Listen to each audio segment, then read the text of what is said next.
Only earning $750 a month is like having a college student's allowance. Even students working at bars make more. Having a low-income wife is a disgrace. Maybe you should divorce so her son can find a better wife. After all, he's the ultimate triple threat. My mother-in-law keeps making snide comments after seeing a pay stub, but it's not actually mine. My name is Amanda, and I'm a 32-year-old nurse. I've been married to John for 5 years. We met at a college club, started dating, and eventually got married. We first met at a party when he was a medical student and I was a nursing student. John hasn't passed the medical licensing exam after failing twice and taking 3 years off. He is currently working part-time and studying hard for the exam. I'm working as a full-time nurse, so I'm the primary breadwinner. John isn't the type to brag about making money in cosmetic surgery or post pictures of a $468,000 Rolls-Royce on social media. He's serious and dedicated, reading accounts of people who've lost family members to illness, checking the number of people affected by infectious diseases daily, and studying literature on Japan's healthcare system. I respect him, even though he isn't a doctor yet. He genuinely wants to become a doctor to save his patients, so I didn't abandon him despite his lack of income as he entered his 30s. He kept the fact that he wasn't a doctor yet a secret from his parents. "Sorry, my mom is too nosy," John said. "It's fine. I support you so you don't have to worry about your parents. Live your life the way you want. This is short term," I reassured him. That's why it remained a secret. The reason it wasn't discovered was that he worked at night as a security guard at the hospital where I worked, so he was technically employed there. He had knowledge and could obtain information from my stories on the job. No one suspected he wasn't a doctor yet because he could talk like one. So to the seldom seen in-laws, I said, yes, patients really like him. I believe that while cruel lies hurt people, kind lies sometimes save them. Telling a patient, "You have 3 months left and there's no chance of recovery," creates a countdown that's often worse than saying, "You look good today, and you ate a lot." That's how people are. On the other hand, my mother-in-law, who is the complete opposite of my serious and honest husband, has a very harsh personality. She's the typical overbearing mother-in-law.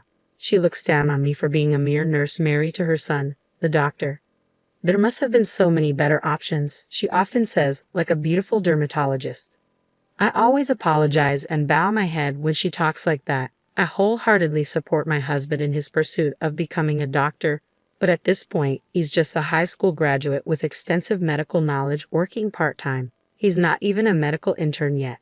But my husband is genuinely grateful to me, always saying, "Thank you for everything." So I silently support him. In fact, I'm also very busy with work. Our combined income is barely enough to make ends meet, but it couldn't be helped. I didn't care much about money as I entered this world because I genuinely admired Florence Nightingale. Currently, I'm a nurse in internal medicine, the most demanding field in terms of workload. The thought of wanting money hasn't even crossed my mind. As long as we can live, eat, and stay healthy, that's enough. Isn't that ultimately what life's about? Despite the fact that I'm supporting my husband's living expenses and tuition, my mother-in-law goes around the neighborhood saying, "My son is a doctor and earns well." If he were a serious doctor, he wouldn't want his mother to brag about his income, good or bad. But my mother-in-law doesn't care and only talks about money, money, money. As her son, he has no choice but to silently endure it. She is completely unaware that he is actually working as a security guard in uniform at the hospital instead of walking briskly in a white coat like she brags about. Even if he were walking briskly in a white coat, it's not something to brag about and gossip about. I understand the feeling, but it should be restrained. I was worried that my husband's mental state might be affected and he might fail the medical licensing exam. He's barely hanging on to his dream of becoming a doctor. If he ends up spending his entire life as a security guard after enduring this long journey, it would be a shame. Moreover, his personality is well suited for a doctor. His only weakness seems to be his kindness. That's why my mother-in-law's speculations like claiming my son makes $373,000 a year only add more pressure on him. Knowing that's false only makes things harder for him. Once I gently voiced my disapproval. I think it would be better for the patients if he didn't talk so much about his job because it might cause problems. After all, if you think about it from the opposite perspective, would you want to go to a doctor whose mother is constantly boasting about her son when you're sick? But my mother-in-law didn't care. "Shut up. You're just a nurse. You should be grateful that you could marry a doctor. It's luckier than winning a $3 million lottery. Money can't buy status, you nursing school graduate. She spewed such verbal abuse. Yes, I'm sorry. Thank you for allowing me to marry John. I respect him both as a doctor and as a person, so please just leave him alone, I replied. You're so annoying. We can still make him divorce you and remarry. It would be pitiful if our future grandchild inherits your low IQ blood. This is beyond harassment. It's close to a violation of human rights. But I kept quiet. Somehow, compared to saving a patient's life or my sense of mission in my work, my mother-in-law's sarcasm seemed very trivial. I didn't really take her seriously, but as those days continued, the inevitable finally happened. My in-laws live a 30-minute express train ride from our house, so we don't visit each other often.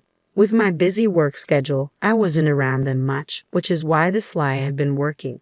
However, whether out of boredom or impatience, my mother-in-law showed up at our house unannounced. What a cramped house. Why does my pride and joy of a son have to live in such a poor-looking place? She remarked as soon as she arrived.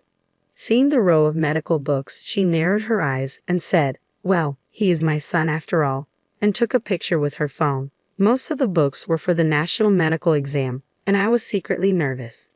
The presence of this year's books would normally give away that he's still a student. My vital signs were in danger of betraying me, but I did my best to deceive her. Mother-in-law, I'm sorry. We're both quite busy with work, so we haven't had time to find a bigger place, especially lately. I casually urged her to go home, but she began going through my house. Hey, what's with these weird dishes?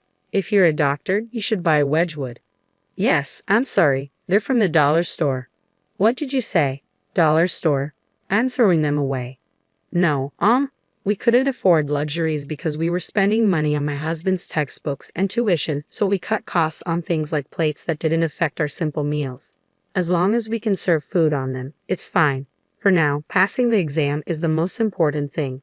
My husband was fortunately working as a security guard at the hospital at the time. It was a good thing he wasn't home. I didn't want to see him hurt, so I planned to get my mother-in-law to leave while he was at work. But she didn't stop rifling through our things. I'm going to throw away these clothes that look like a student's. If you're a doctor, you should buy high-end branded clothes, she declared, tossing my husband's favorite clothes into a pile. And what is this? A piece of junk watch. If you're a doctor, buy a luxury watch, she said, throwing away his smartwatch, seemingly unaware of its convenience.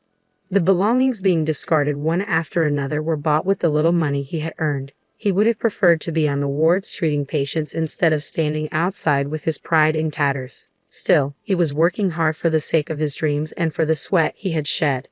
But there was no stopping her. It's because he married a poor girl that you have a poor life, even though he's a doctor. It's a wonder you don't live in a tower mansion. Unbelievable. I was thinking of going shopping together and at least getting you to buy me a bag or something, she said. Her statement ultimately despicable. I had no choice but to point out that what my mother-in-law was expecting from my husband, student or not, was fundamentally different from how we really lived. I was a fellow medical professional. Gold digging for a doctor was out of the question. Mother-in-law, I don't mean to be forward, but he's not that extravagant. Our current lifestyle suits us well, I said.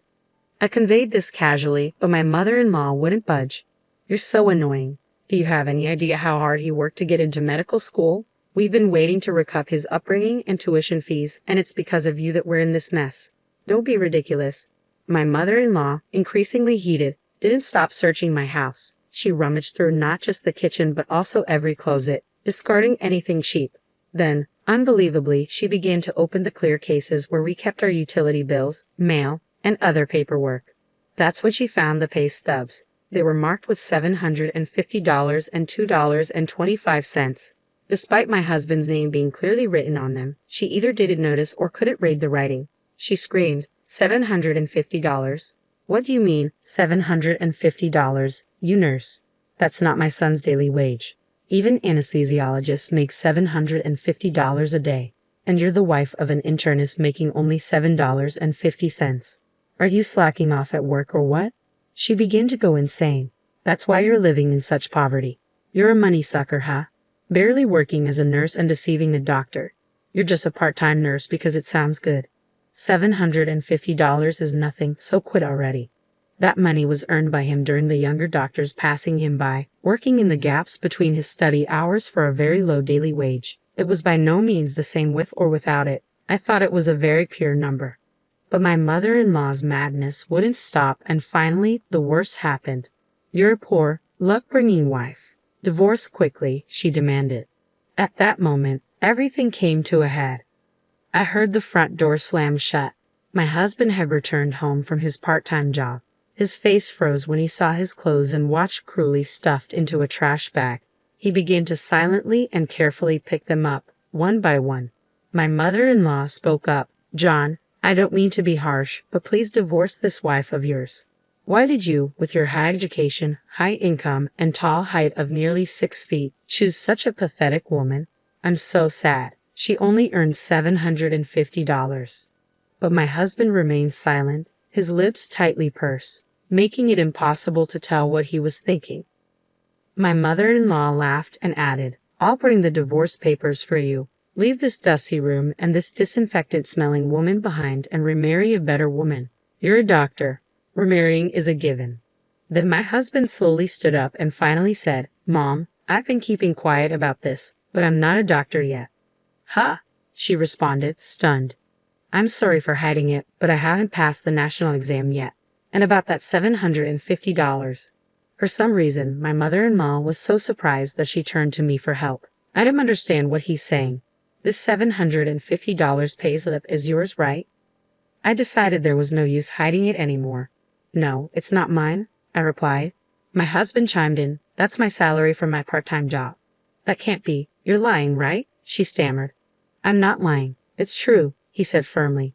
"I'm not a doctor yet. I failed the national exam twice," my husband confessed. My mother-in-law, shocked to find out her son was not a doctor yet, suddenly started acting strangely.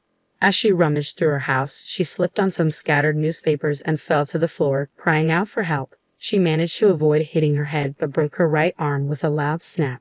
My husband and I quickly treated her and took her to the hospital, guiding her to the orthopedic department.